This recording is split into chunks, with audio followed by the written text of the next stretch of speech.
Сайн бацхан уу манай хөрхнүүдээ. Өнөөдөр та бүхэндээ 1921 оны ардын хувьсгалын талаар ярьж өгөх гэж байна. Хувьсгал яг яагаад гарах болсныг маш товчоор тайлбарлавал 1915 онд 3 улсын хэлцээр буюу Хягтын гэрээ байгуулагдсан. Орос, Монгол, Хятад 3-ын оролцсон хэлцээ. Тэгээ энэ гэрээний үр дүнгээр одоогийн хуваагдсан байгаа Монгол, тэгээ өвөр Монгол гэсэн хоёр тусгаар улс үүсэж байгаа. Уг нь бол монголчууд маань өвөр Монголтойгоо буцаж нэгдхийг санаахаж байсан боловч манай Монгол улсад маань одоо автономт эрхийг тулгасан.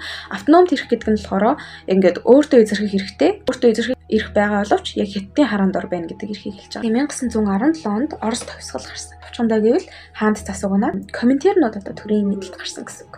Энэ хүмүүс нь болохоор ер нь социализмыг дэмжигчид хаан засгийг одоо эсэргүүцдэг хүмүүс гэсэн. Яа тэгээ энэ нь ямар хамаатай юм бэ гэхээр 1915 оны гэрээ бол хаант Орос улсын үед үүссэн гэрээ байсан учраас 1917 онд Орос хаан засаггүй болсон учраас Хятад улс одоо 3 улсын хэлцээрийг үр дүнгүй болсон гэж үзээд манай автономт эрхийг одоо авах гэж оролцсон. Яг нь автономт эрх нь болохоор яг манай улс Хятадын хараат байсан ч гэсэндээ өөртөө эзэрхэх хэрэгтэй байсан. Төрийн асуудлыг өөрсдөө шийдэх хэрэгтэй байсан.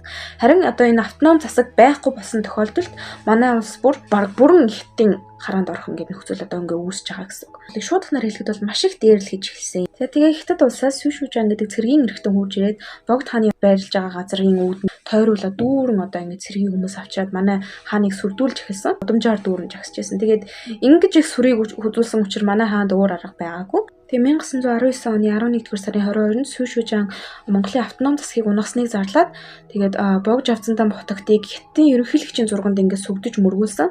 Тэгээд дараагаар төрийн эрхэнд байдаг том ноёд хотогт хувилгаад нарыг ерөнхийлөгчийн зурганд ээж дараалан мөргүүлж хэд хэдэн удаа тэгэж хоромжилж ирсэн. Тэгээ 1919 оны 11-р сарын 22-ны маргааш нөгөөдрөөс нь эхлэн 5 яамны тамга данс бичгийг хурааж, яам бүрийн үүдэнд буутай гамин зэрэг зогсоож, яамдын албан хаагчдыг тарааж гэр гертний явуулсан. Хятадын гамин цэргүүдийн Монголд ирээд хийжсэн зүйлүүдийг энэ дурдваас халх 4 аймагаас Хятад цэргийн хэрэгцээнд зориулан өдий төдий мөнгө төгрөг гэр бараа хоол хүнс цэргийн унаа хөсөг зэргийг айлган сүрдүүлэх замаар гаргуулж ард олныг ихээхэн үр зээлэнд оруулсан.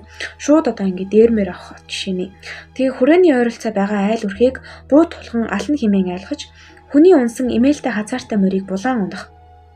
Хоттой хонь бэлчээрт байгаа адуу үхрийг суур сууриар нөхөн авчирч алж нийтлэх зэрэг. Дамд даржаа шидэвлэн хий дашчоймбол татсан зэрэг шашны хурал номын газар гамин цэргүүд очиж алан хятан гэдгээр сүрдүүлж эд хөрөнгийг нь булаан дээрэмдэх. Сүм дотор буу дуугаргаж зарим лам нарыг буудан алж сүм хийдийг ихээхэн сүйтгэсэн. Хүрээнээс ямар нэгэн хүнийг гадагш гаргахгүй цаазлан хорж Хятад цэргүүд өдөр шөнөгүй хүрээний дотор гадуур манаа эргүүлд гарахдаа хүмүүсийн өврийг нэгжиж эд хэрэгсэл төгрөг мөнгө байвал булаан авч хохирох нь ердийн ажил тоглоо наадмын хэрэг байна. Хүрээнд бүрээ бишгүүрүүлэх, цан хэнгэрэгдэлдэх, дуу чимээ гаргах, бүжиглэх, инээлдэхийг Хятад яамнаас шууд цаазалсан гэж байна. Хятад цэргүүд хүрээний олон айлуудаар хэсэж нэлх хүүхдүүд, хөгшин хүмүүс мэтэд буу гархан эмээл хазаарыг тогшлыг нь дээрэмдэн авах, заримаас нь мөнгө янчаан үг хэмээн авирлаж бүхий л мөнгө төгрөгийг нь булаан авах болсон. Идэр залуу ба эхнэр хүүхэн байвал эр нөхөртэй ба үгүйг харгалзахгүйгээр гигэн цагаан өдөр эцэг их ах дүү альнийхан ч дэргэд хамаагүй хүчирхийлэн явуулдаг болсон. Ингэж амар даварч ийм гихшүүртэй үйлдэлүүд хийсэн учраас Монголын эрх баригчид маань заавал хөдлөх ёстой байна гэдэг дүгнэлтэд хүрсэн. Монгол улсаа аврахаар 3 том бүлгэн гарч ирсэн. Консулын бүлгэн, зүүн хүрээний бүлгэн, ноёдын бүлгэн гэсэн 3 бүлгэн байна. Тэгээ мэдээж энэ ажлаа хятадуудад мэдэгдэхгүйгээр гүйцэтгэх ёстой байсан учраас нэг нь хол явсан тохиолдолд нэгнтэйгээ харилцах нууц түлхүүр зохиож эхэлсэн.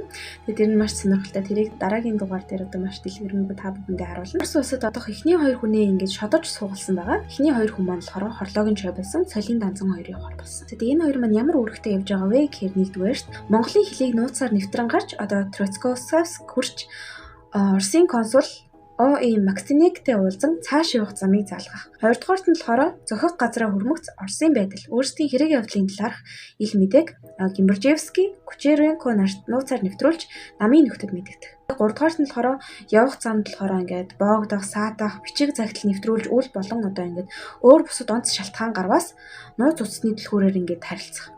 Данзан Чавес нар 1920 оны 6 дугаар сарын 29-нд хүрээнээс хөдлөөд ой тайгаар нуугдаж явж байгаа 7 дугаар сарын 4-нд Троцкосавс дээр Данзан Чойбелснаар ийм Аксинектэй уулзаж хэрэг зоригоо илэрхийлснээр оногдсон даалгаврын эхнийхийг биелүүлж хэд хоногийн дараа дээдүүд явсан. Анхны төлөөлөгчид зорьсон газартаа хүрч хэрхэн ажиллахаас хамааран цаашдын ажил хэрэг хамаарах учир хүрээн дэх нөхөд тэдний араас Иван Николай хүрвөө гэж одоо асуусан байна. За тэгээ энэний орчуулга нь юу вэ гэхээр Чойбелсэн Данзанаар хүрвөө гэсэн. За энэ цагтаа өөр хүний гар дээр самсргүй очлоо гэж бодоход одоо Данзан Чойбелсэн хүрвөө гэсэн юм байхгүй учраас зүгээр л одоо ингээд Орос хүмүүсийн нэгэндээ илгээсэн загтал гэж одоо ингээд ойлгож болохоор Аксинектэй уулзсны дараа ард оронд бүгд найрамдах улсын сайд нарын зөвлөлийн дараа Шумацкитэй уулзсан. Тэгээ Шумацкитэй уулзсныхаа дараа Данзан ажил хэрэг бүтэмжтэй дараагийн гарах нөхөд яагаад ирэхгүй удаж байна.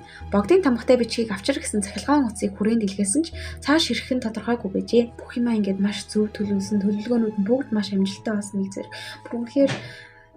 Үнэхээр инээд алдаж, омгшиж, бараг уйлж уншдаг түүх. Үүний дараагийн түүхэн үйл явдлуудыг дараагийн бичлэг дээрээ та бүхэндээ ярьж өгөх учраас дараагийн бичлэг хүртэл өдөр баяртай.